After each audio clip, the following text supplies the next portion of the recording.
So I come to learn English, but in the future I don't think I will work in the farm. I think I want to be a teacher, English, in school.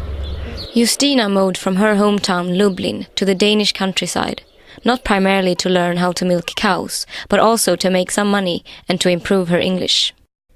Many Danish farmers invite students from Eastern European countries to come work for them, but communication is not always easy.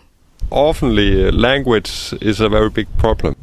Especially it's difficult to tell them why we do like we do. It can be tough to have good communication, also normal relations between people, have some fun, tell jokes, and this part is often difficult.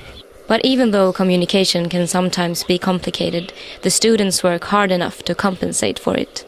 Student is a good worker because they want to learn, and when they're interested in the things, so be good worker for us. The most important is the interest in the things, in the job, in the cows. Many of the Eastern students hope to one day return to their home countries and bring with them the knowledge they need to start their own farms, inspired by the modern Danish farming. Everything is automatically. We almost not use the hands, just machines. In Poland it's mostly the hands, not so much machines. So do you think that you will get machines when you go back to Poland? I do everything to have. I try mate everything to have so much what I can, because they help a lot.